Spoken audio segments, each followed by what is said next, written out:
என் உயிரினும் மேலான அன்பு உடன்பிறப்புகள்.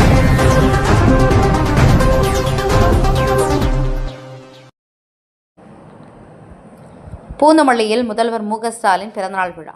தமிழக முதலமைச்சர் மற்றும் திமுக தலைவர் மு.க.ஸ்டாலின் பிறந்தநாள் விழா தமிழகம் மட்டுமின்றி உலகம் முழுவதும் வெகு சிறப்பாக கொண்டாடப்பட்டு வருகிறது. அதன் தொடர்ச்சியாக பூந்தமல்லி நகராட்சிக்கு உட்பட்ட 18வது வார்டு பகுதியில் முதலமைச்சர் மு.க.ஸ்டாலின் பிறந்தநாள் விழா சிறப்பாக கொண்டாடப்பட்டது. இந்த விழாவுக்கு மாவட்ட பிரதிநிதி லயன் ஜே சுதாகர் ஏற்பாடு செய்து தலைமை தாங்கினார். இந்நிகழ்ச்சியில் பூந்தமல்லி நகரமன்ற தலைவர் காஞ்சனா சுதாகர் சிறப்பு அழைப்பாளராக கலந்து கொண்டார். இதில் திமுக கொடியேற்றி பொதுமக்களுக்கு இனிப்பு மற்றும் பிரியாணி அன்னதானம் வழங்கப்பட்டது. இதில் வரும் 2026 சட்டமன்ற தேர்தலில் திமுக ஆட்சி அமைய பாடுபடுவோம், வெல்வோம் 200, படைப்போம் வரலாறு, ஸ்டாலின் ஆட்சி தொடரட்டும், தமிழ்நாடு மலரட்டும் என்று உறுதிமொழி என்று திமுகவினர் உறுதிமொழி எடுத்துக் கொண்டனர். இந்நிகழ்ச்சியில் திமுக நிர்வாகிகள் மற்றும் முன்னோடிகள் உள்ளிட்டோர் கலந்து கொண்டனர். இதையடுத்து 18வது வார்டுக்கு உட்பட்ட அனைத்து பகுதியிலும் தூய்மை பணியாளர்கள், பொதுமக்கள் அன்னதானம் மற்றும் நலத்திட்ட உதவிகள் வழங்கப்பட்டது. இந்நிகழ்ச்சியில் திமுக நிர்வாகிகள், பொதுமக்கள் ஏராளமானோர் கலந்து கொண்டனர்.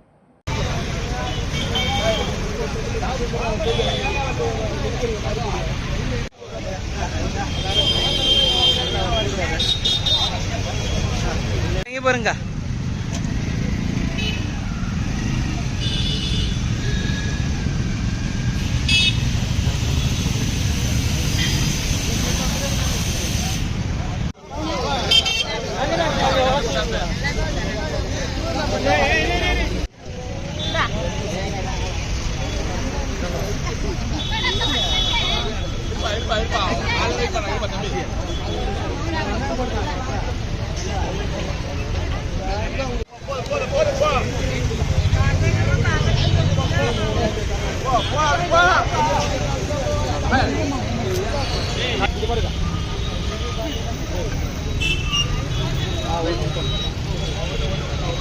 என் உயிரினும் மேலான அன்பு உடன்பிறப்புகள்.